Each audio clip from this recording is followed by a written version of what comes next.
What's good, y'all? Welcome to my review for this week's episode of Hero Waka Season 7, man. We are finally here to the the one I have been the most intrigued by just from what happened in the manga.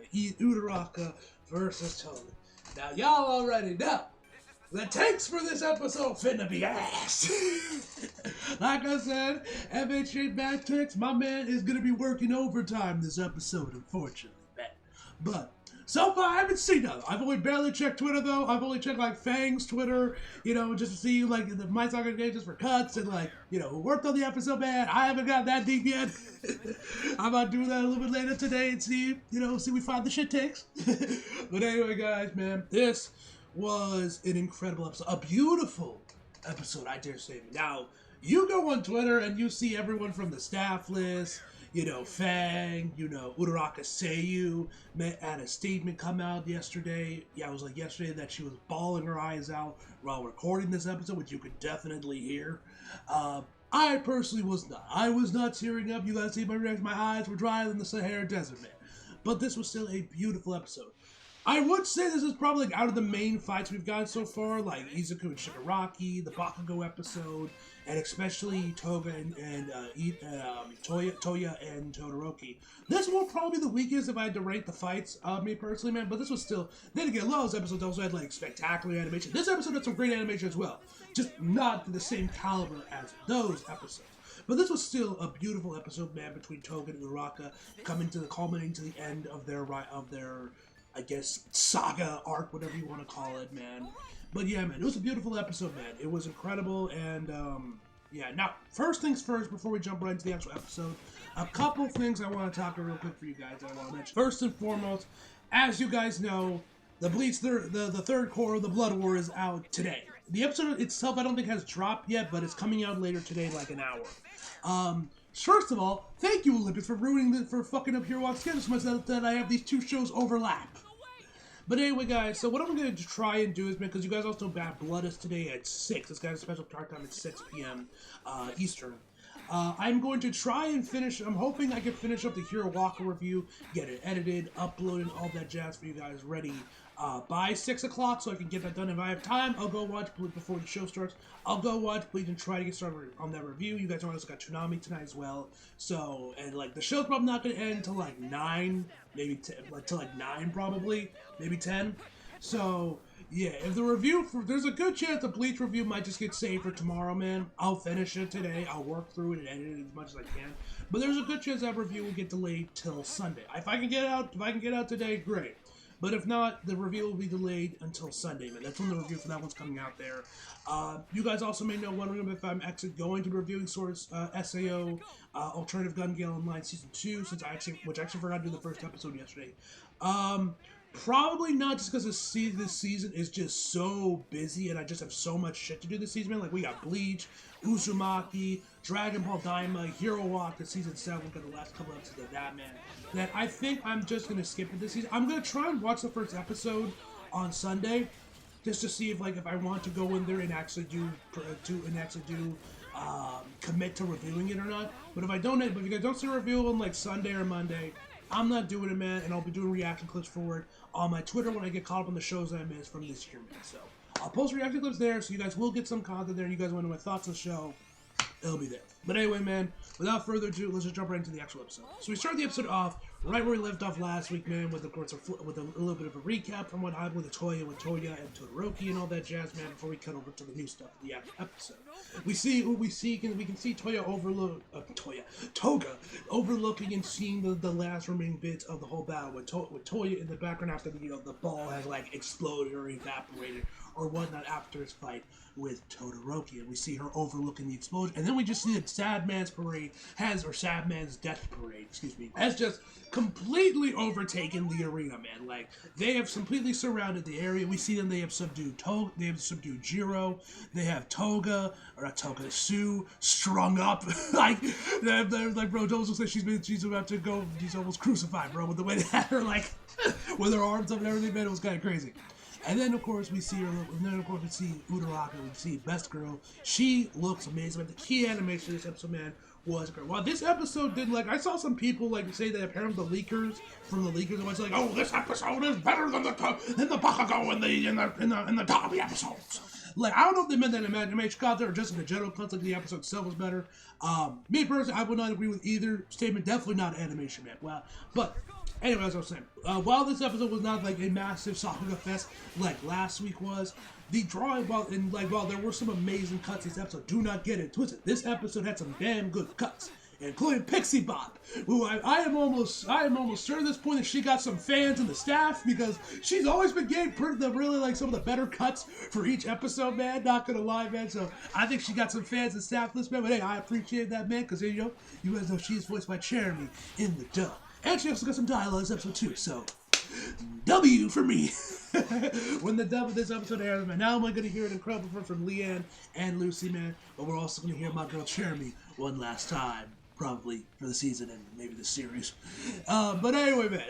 As I was saying, Uraraka looks amazing right here, man. The key animation in the drawings of the episode was definitely the showcase of this episode, man. They looked absolutely amazing. So anyway, we cut over to like I said, Pixie Bop's cut, man, which once again looks amazing. Like seriously, like I said, she's always been getting some pretty good cuts this season.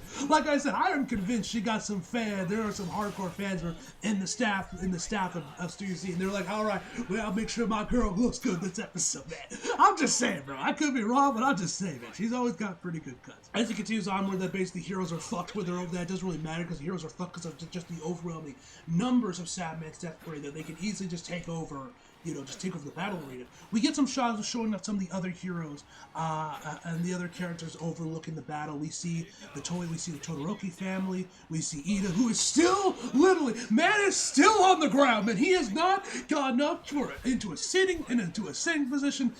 He is still just laying there on the floor where we left him in the previous episode, which I thought was just kind of funny. And then we got Hawks, man. Poor Hawks, man. This man got no pork, but this man has been beaten to shit, and yet he's still on his feet, holding up his sword, shaking like a goddamn crackhead, looking stoned out of his mind. While Sadman's Emperor slowly approached him when he's like, I'm assuming trying to protect Tokoyami.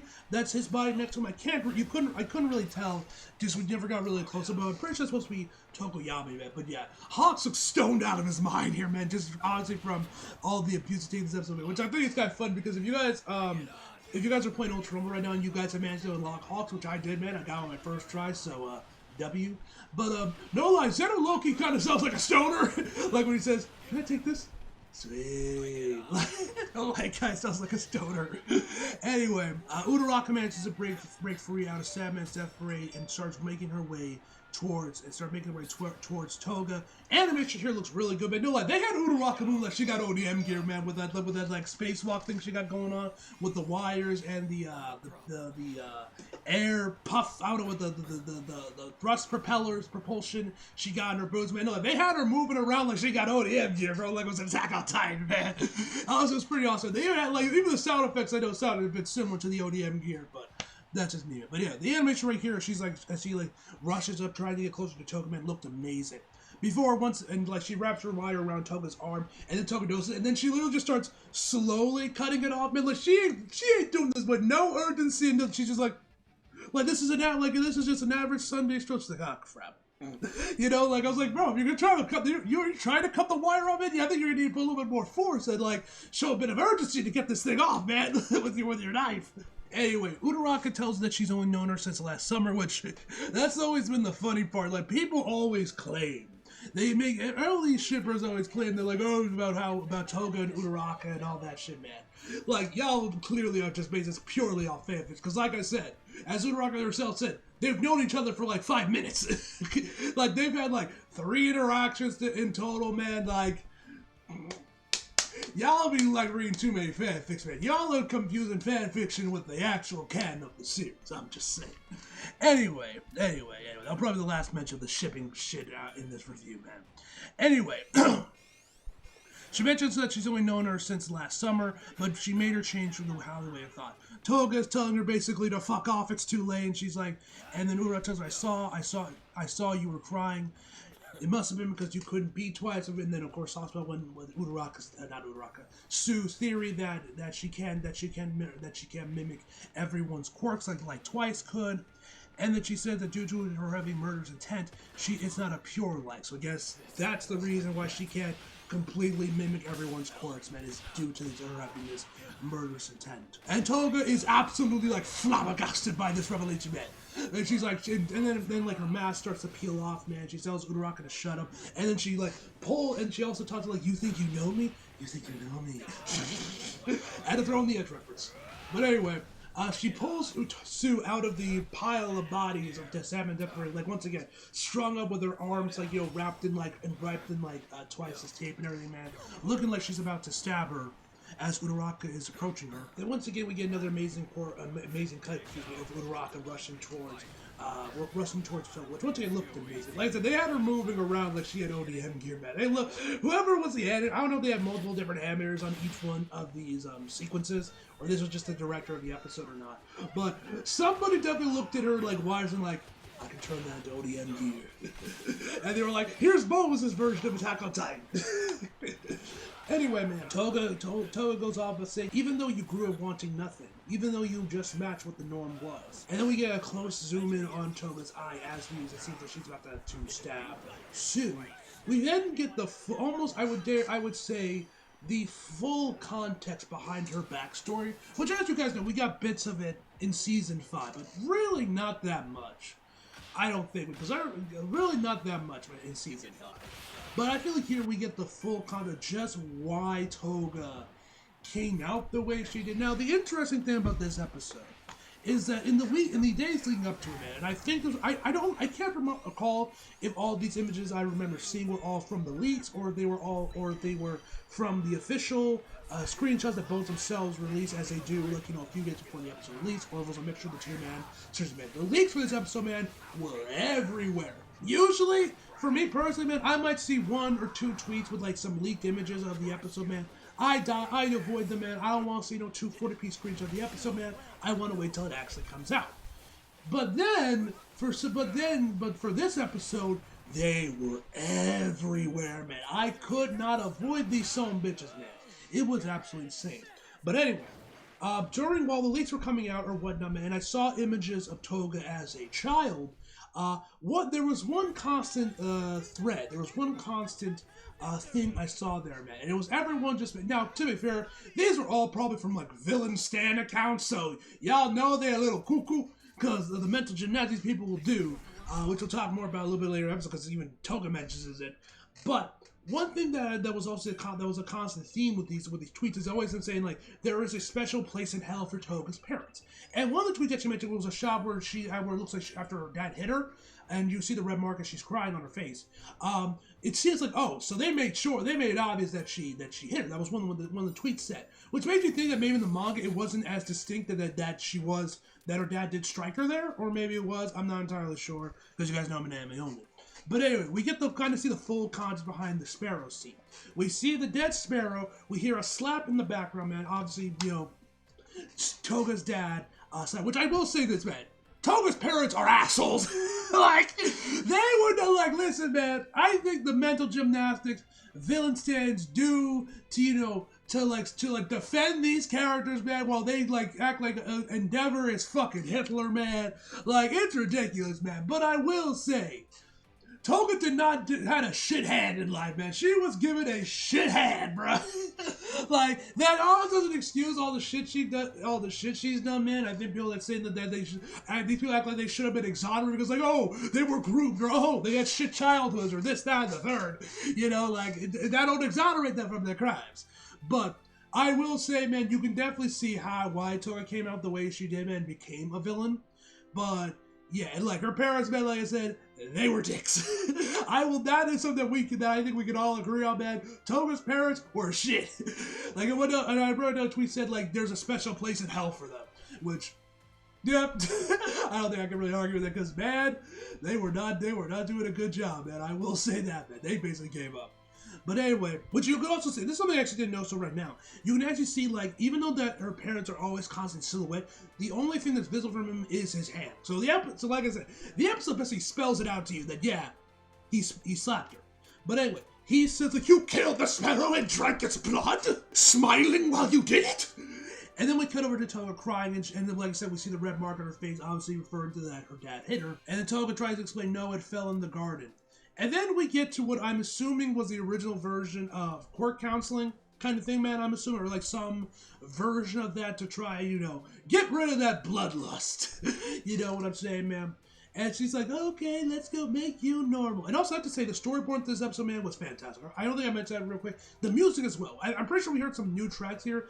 And even Yuki Hayashi said on Twitter that the track that was playing during the big climax of the fight, man, which was an amazing track, that it was like one of those important songs, but also one of the more challenging ones for him to compose. But anyway, we then get like a faraway shot as we see our parents talking with the therapist or counselor, whatever you want to say, and she basically tells them that this perversion is frequently saw with kids with strong quirks, and we could definitely agree that Toga has a very strong quirk. And then she says, let's straighten her out and get rid of it. Before we get over back to Toga, over like people watching at a park, as we see people just enjoying their days as Toga's still a kid while she's like munching on her finger for whatever reason. And one thing I saw was interesting, like we see this one guy with horns on his head wearing a red shirt. What if that's supposed to be a reference to Daredevil? I'm probably looking into that too much, man, but that's what I thought. So I was like, I wonder if that's a nod to Daredevil. And we get some more narration from her parents saying, "Why? What are you doing? Why can't you be normal? You look like a deviant." I'm pretty sure some of this was just reference to the episode season 5, but I think some of this was also new content as well. I'm not entirely sure. But we also get like an amazing dolly zoom right here, man, as we hear this narration from her parents. Once again, you guys know I love me a good dolly zoom. She eventually breaks the skin, her finger starts bleeding, man. Key animation here looks fantastic on her face. And then we see another incident, man. And also, I have to know, what the fuck happened in this situation? Because her parents are screaming like, "What? Himeko, they said you sucked your friend's blood!" And then we see like some blood like flowing onto the ground. Before we see Toga, her shirt is covered in blood. Like, now Toga says, I don't like it. Like, I don't know if we can take what she says as fake value as the truth, man, because she's a villain and whatnot, man. But whatever the case may be. And she said, "No, I just sucked it because it was bleeding." And like I said, her shirt is completely covered in blood. Like, what the fuck happened? Did she fall from a tree? Did she get cut? Did she witness a fucking murder? And like, while the victim was on its last breath, she sucked their blood as they were bleeding out? Like, how do you get that much blood on your shirt? Like, I need to know what happened here, man. Like, this don't make no goddamn sense, bro. I don't know how she got that much blood on her shirt, man. Unless she just really messy about sucking blood, bro. Or she was just going to town like a vampire on this friend, man. I don't know. I do not know, ladies and gentlemen. But yeah, man. But anyway, in all seriousness, man, this whole flashback sequence, man, was absolutely fantastic. Beautifully directed, great animation, man, spectacular drawings, and great use of music, man. The OST here, man, was fantastic.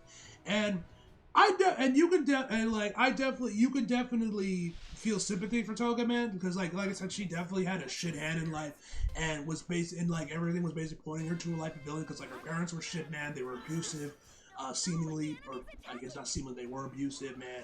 She had a very different quirk that definitely doesn't fit into the norms of society, man. Like, it does suck, man. And I think that's also why everyone is why so many people are enamored by the what if of the Toga Chaco ship, man. Because, like I said, I've loved their dynamic. I can steal the appeal for it, man. But you guys know my opinions on all that. Anyway, Toga says, "Mommy, Daddy, I don't get it. Does everyone hold back even though they like it? Why won't everyone suck blood?" And we see that she's crying, man. She's blood all over her face. Like I said, there's blood all over her shirt. Her parents like, "No! She's rotten to the core! I gave birth to a non-human!" Oh, yeah. Her parents are so fucking dramatic, man.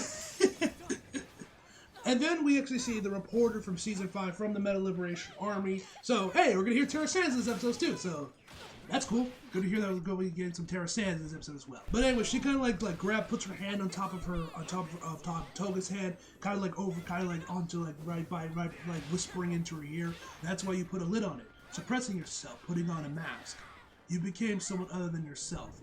And then we see the mask on her face completely shatter as she once again rushes towards Uraraka. So they charge towards each other, man. We see she lets go, so we see her fall down, man. But we actually see Kamiwood grabbing Sue, while the one with Jiro was like, holding her hands up to catch, ended up being a clone of her. And man, holy shit, man, if Sue was a villain, she'd be straight out of a fucking horror movie, bro. Like, this is like you guys know, Horikoshi, he's never been subtle about this or hiding his man. We all know he is a massive hard man. And just like Sam Raimi and the Sam Raimi Spider-Man movies, he'll take any excuse he can get to throw some horror shit in there, man. And this was definitely here, man. Sue, when you got this clone of her rushing towards with like her mouth open and everything, man, like, it was some freaky shit, man.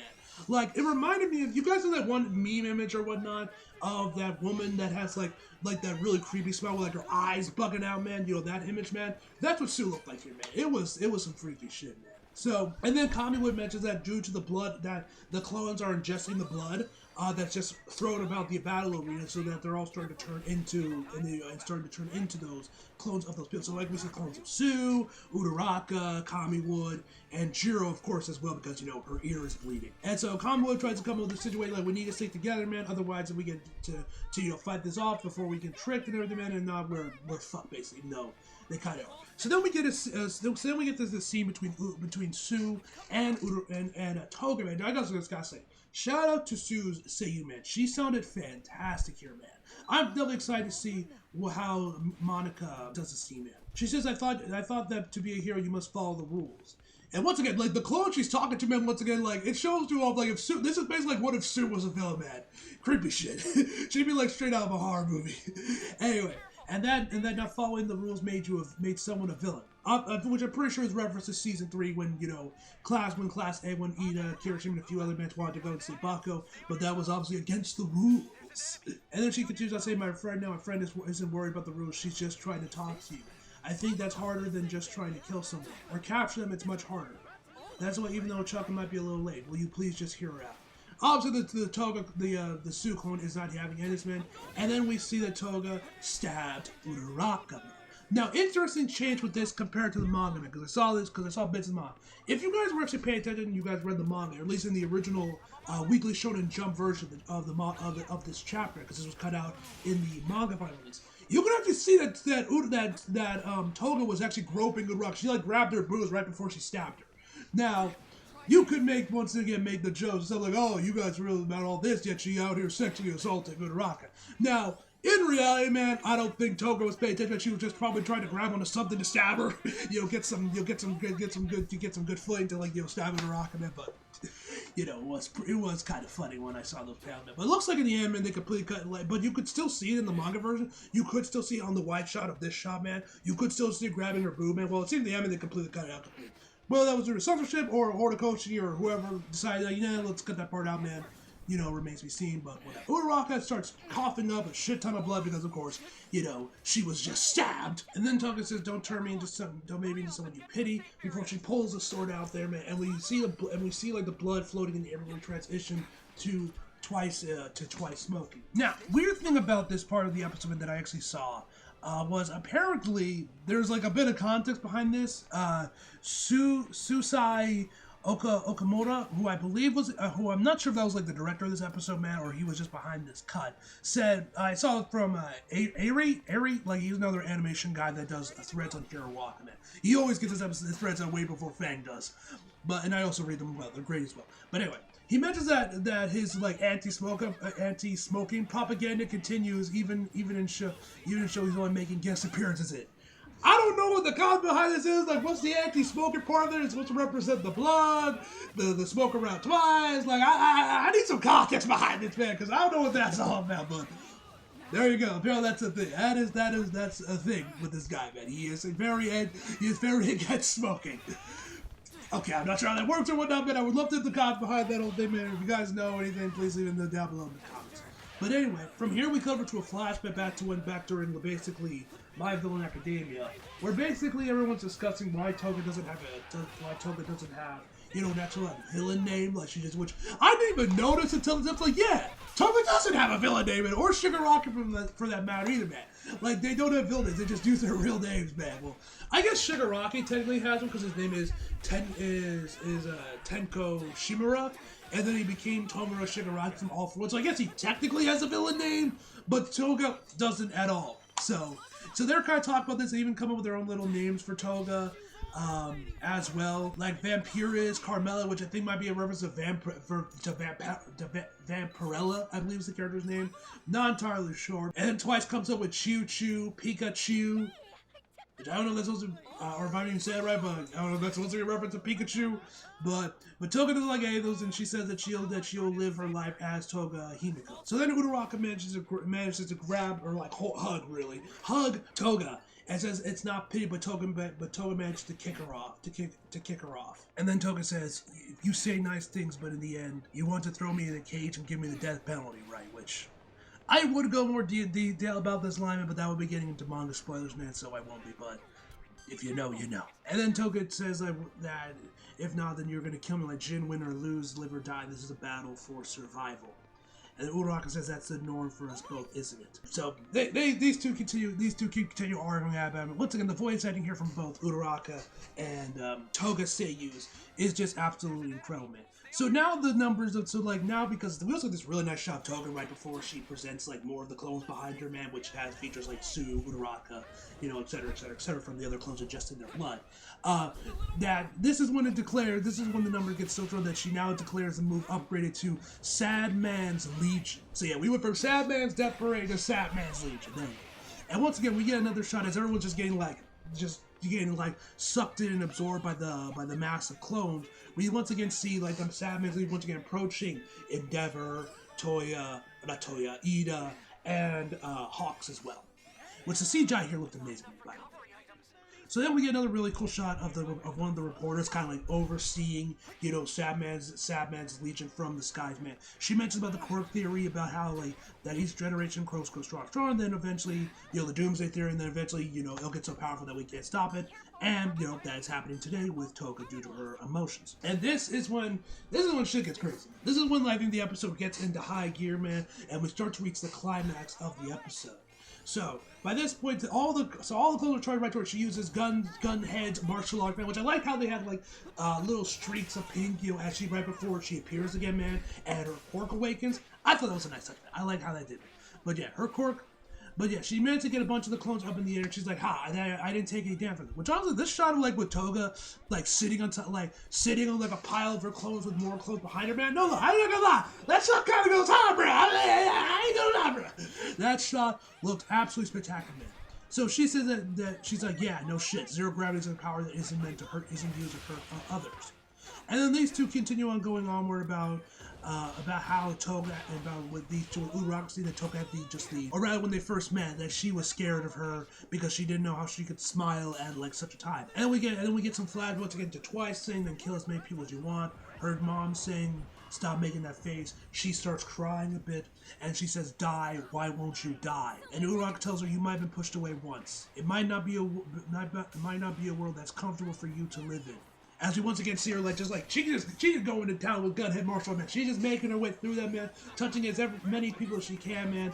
Looks, man, before we get to a shot that like pans up of like a bunch of the clones, man, you get to see Sue, Uraraka, and Toga on there, man. Great key animation, and they all look creepy like they're straight out of horror movies. And then once again, Toga screams out about Uraraka because I forgot to mention this earlier, but like mention if you're not trying to kill me, you're just doing this for your ego. And then Uraraka says, but I know that, but even so. And then she mentions how she's seen so many happy faces, so I know. And then we get to the shot that I've definitely seen the most from this fight, man, of Kid Uraraka looking at Kid Toga. We then get a flashback back to earlier in the season when Toga and Izuku finally met again. She's like, yeah, I love you, Izuku. Creepy as hell. Not gonna lie. And then Uraraka says, the expression you made when you said you liked someone was such a beautiful smile that it made me jealous. And by this point, Toga's crying. She full on crying by this point. And once again, we hear from her mom saying that we get voiceover from her parents saying that you look like a deviant. And then she says, and she keeps, like I said, she's going to town here, man. The animation was fantastic. And she says, I don't want to pretend I never saw that smile of yours. And this is when her quirk fully awakens, man. The animation here looked really, really good. Where the effects were here looked really good. So by this point, man, basically a bunch of Sad Man's Death Parade, or Death Legion, or whatever the fuck, or Legion, like a bunch of the clones are now up in the air as Uraraka starts slowly making her way towards Toga. And she says, I can't make your crimes go away, but I still feel like even a little, but if you still feel even a little bit like you want to talk with me, then I'll give you as much blood as you want. I want to talk to you, I want to talk about love with you, Himiko. And then we get to the shot where Uraraka presents her arm to Toga, to Kid Toga, as she is crying. I have seen this shot everywhere, man. And then we see like Jiro and basically everyone else in the surrounding area all starting to float up, man. At this point, Toga still thinks that she isn't affected by it. She's like, oh, whatever, I just gotta make more doubles.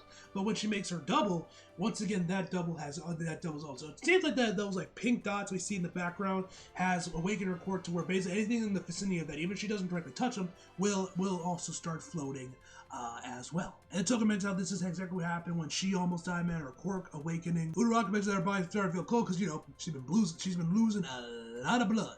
But she finally manages to reach Toga, and she says, I want to touch you, to touch the sadness inside you. And this is when we finally get to the climax of the fight, man. Like I mentioned before, Toga and Uraraka say you both sound incredible. Like I said, I'm pretty sure I mentioned this, did mention this at the start of the video, but like, Uraraka says she like released her statement where she was like just kind of bawling her eyes out recording this episode, like so much so she literally couldn't see the script because she was crying so much. And honestly, you can kind of hear it.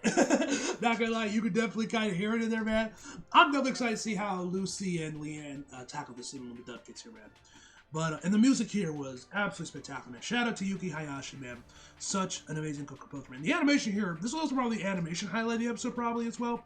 Looked absolutely amazing as Uraraka is, like, it's coming towards, charging towards Toga, where she says, my family was poor, my parents often looked sad. I wanted them to be able to take it easy and be happy, which of course we've known since season 2. So that's why she became a hero.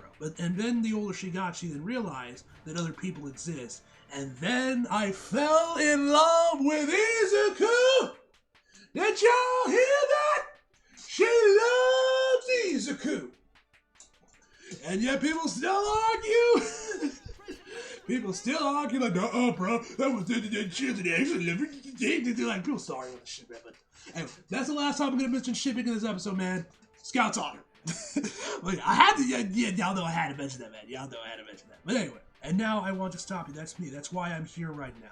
She finally starts to get close to Toga, but then she like, I don't know if she like punched her or like elbowed her. Either way, she got a good hit on Uraraka that sent her back for a bit. And then she just cries out, and then like this is what I'm starting to think that probably Uraraka say you started like crying in the booth, where she says, "Tell me what you think, what you thought until now." And we get this amazing close of Toga as she says it, man. It looked amazing. Like I said, the animation. While this episode was not a Sakuga fest or anything, man, this episode was still an amazing looking episode, man, with some really great key animations, some phenomenal drawings, man. And then right before Toga's about to go for the killing blow, we then get the whole thing where they like put on like a fucking projector, you know, like right in front of her with like her silhouette and shadow, man. Like I love whenever the anime does this, man. I always like the shot, man. I am a film major as well, so that definitely helps. But I love these shot, man. As we flash forward through a bunch of shots of Toga across all the season of Hirawaka before ending off on Uraraka. Uraraka, she goes for, and I love the way this was transitioned too.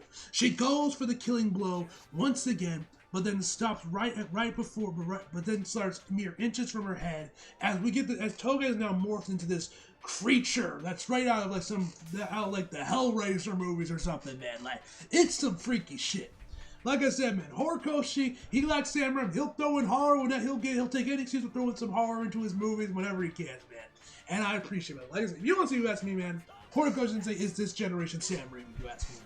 But once again, Uraraka is still presenting her arms to Toga, and she pushes her arm forward. Even though that she got a knife to her, and she looks like a fucking demon. She pushes her arm towards her again, telling her like, "Hey, come on, take my blood." And then this is when Toga starts just sobbing at this point, and then she finally releases. She finally tells Uraraka how she feels, and they finally have their conversation about love. We've waited a long time for this moment, and honestly, man, this was a beautiful moment. Like, shipping bullshit aside, man, this was a beautiful moment, man. Like, no ifs, ands, or buts, no bullshit, man. This was an incredible moment, man. This was such a beautiful moment. And Horikoshi Sensei, obviously the manga version, and of course everyone in the staff, and Yuki Hayashi for his music, all did an amazing job. This was such a beautiful moment, man. Well, I wasn't crying like seemingly everyone else was during this episode, man.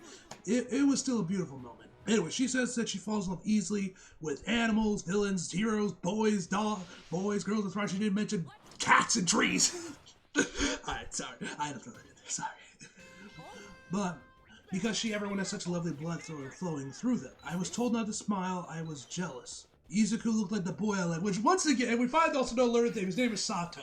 And I'm like, yeah, man, this dude straight just looks like Izuku with black hair. Like, if you ever want to know what Izuku would look like black hair, there you go. Sato is your guy, man. It is kind of weird how much he does look like Izuku, man. He looks like him.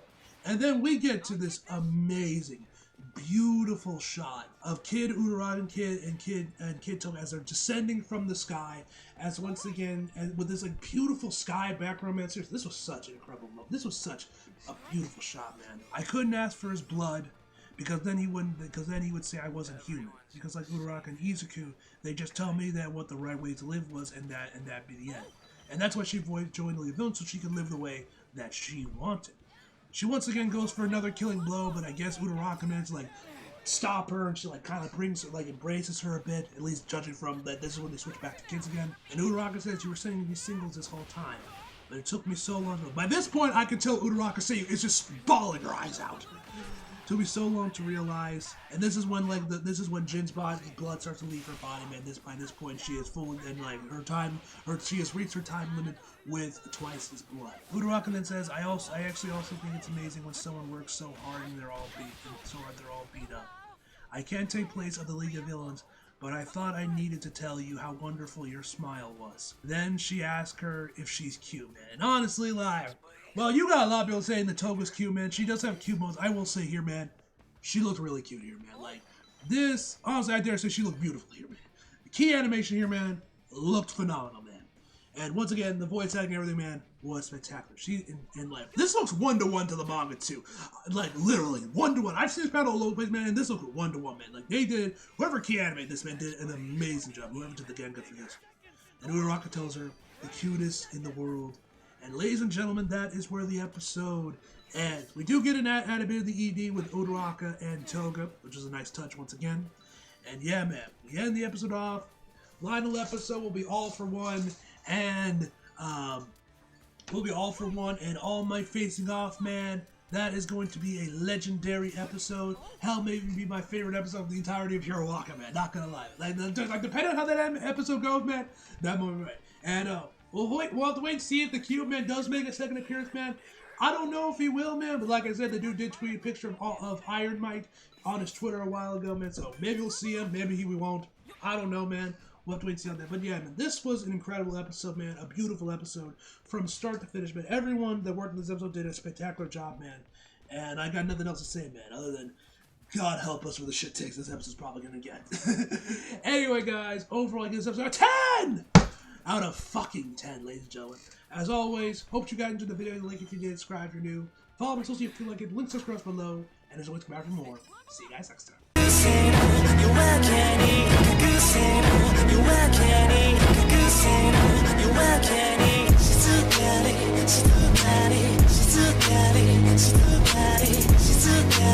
She's